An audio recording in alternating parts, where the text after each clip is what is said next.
myth. You can't prove religion. You can't prove it. Prove it to me that Jesus existed. Prove to me that these... Sure, no problem. I'll prove to you Jesus if you first of all prove to me Napoleon. I'll prove to you Jesus if you first prove to me George Washington. I'll prove to you Jesus if you first prove to me George Washington Carver. Don't prove the person's existence. I'm saying prove the ideas that the person talks about. Prove to me what there's a heaven that's up there. Prove to me that there's, that your God truly exists. Prove to me that these precepts of the Bible are truly true revelation. Prove to me that these things are actually there. I'm an empiricist. Prove to me that they're there. All right, I'll do that. If first of all you prove to me that your taste buds are telling you the truth when they tell you you're drinking sour milk. Secondary rational, some things you can't prove, so then you fall upon Some faith. things you can't prove. Sir, I'm sorry, I haven't communicated clearly. Sir, you can't prove a thing. To prove means to show it cannot be another way. You cannot prove a thing in life. You as a thinking human being don't base your life on proof. You base your life on evidence. What does the evidence point to? And you follow the evidence. To prove means to show.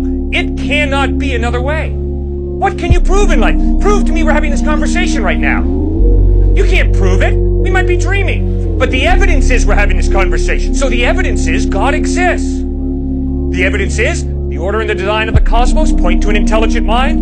Moral absolutes point to some moral giver, lawgiver. Life comes from life. All of my experience shows me life comes from life. Never once have I seen life come from non-life.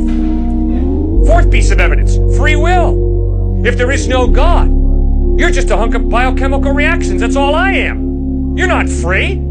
You're determined by your biochemical reactions. Well, if I'm free, it means there's more to me than just my biochemical makeup.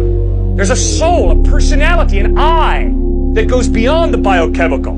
I have a free will. Well, the free will can only exist if there's some type of God who creates me biochemically, but also gives me a will that's not totally dependent upon my biochemical reactions. That's why I believe God exists. Now, why do I believe Jesus is reliable? Because the historical evidence of the way he lived, what he taught, how he died, how he rose from the dead, points to his credibility. If you live like Jesus lived, if you teach what he taught, if you died the way he died, loving and forgiving your enemies, and if 3 days later you rise from the dead, sir, I will listen very closely to everything you have to say, because the evidence is you're trustworthy.